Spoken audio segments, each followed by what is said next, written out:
I thank the gentlelady and her staff for arranging the special order to discuss this issue that we've been talking about, the egregious overreach of the Environmental Protection Agency. I want to talk about an issue that's very close to you, near and dear to you, and that you've helped me on, and that is the spill prevention and containment countermeasures issue facing farmers across the country.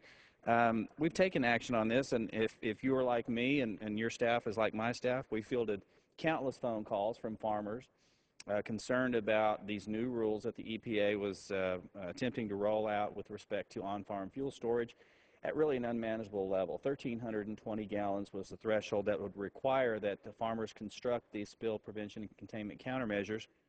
And for those who don't know what those are berms or protective dikes around a storage facility that can cost tens of thousands of dollars to ag producers. And, farmers are not, they may be land rich, capital rich, but they're not cash rich by any stretch of the imagination. And so this adds cost to their operation. And really, who pays for that? We've talked about it with our power plants. The ratepayers pay. The American people pay for that because prices go up. And that generally, while the farmer bears the burden initially, ultimately those costs are passed on to the consumer, which is the case in nearly every one of these issues where we see the EPA engaging in overreach. And so we took to the floor to try to change this, and we were successful, not once, but twice, in passing by voice vote the Fuels Act. And that would have changed the threshold from 1,320 gallons to 10,000 gallons.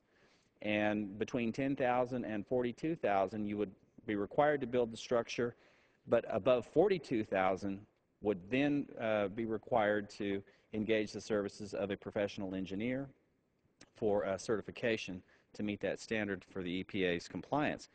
Now, the University of Arkansas did a study on the Fuels Act addressing the spill prevention containment countermeasures, and they estimated nationwide that this bill, which was passed successfully on the House floor, would save American farmers $3.3 billion. So now, I don't know about you, but I think that's $3.3 billion that could do our economy a heck of a lot better service than chasing this problem that really doesn't exist. And so why do I say this problem doesn't exist? Well, a decade ago, the USDA did an analysis of the spill prevention and containment countermeasures, and they discovered there was little, if any, evidence of farms having any oil spills. In fact, 99% of farmers had never experienced an oil spill, and that means that the compliance costs at $3.3 billion is essentially a solution in search of a problem. It really doesn't exist.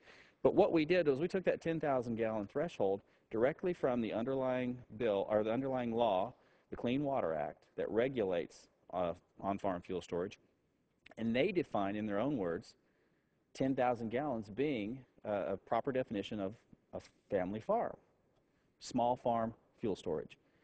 Economies of scale are certainly storing more than 10,000 gallons on their farm. As you know, being a farmer yourself, you know that you store in greater quantity than 10,000 gallons, particularly if you're engaged in a larger scale operation. So the evidence just isn't there to support the 1,320 gallon threshold, number one. Number two, we had over 30 commodity organizations and agricultural organizations that were in support of the bill. We passed it twice on the floor. The Senate will not move. The EPA continues to move forward, and we continue to be concerned about the EPA's drive to over-regulate on-farm fuel storage. So again, I want to thank the gentlelady for her leadership on this and bringing this to the attention of the American people, because everything that we've heard tonight and everything that's been talked about has a direct impact on their bottom line and the quality of life for their farmers. And I'll echo what my colleagues have said. We certainly don't want to see a poor air quality or poor water quality. I have kids at home. I love my kids. You love your kids. I know you have small ones at home too. We're just as committed to a clean environment as anybody is. But we're also committed to the quality of life and the costs incurred in that quality of life and a more responsible approach. And so again, I thank the gentlelady, and yield back. Well, thank you for your leadership on this. That issue is just so important to farmers.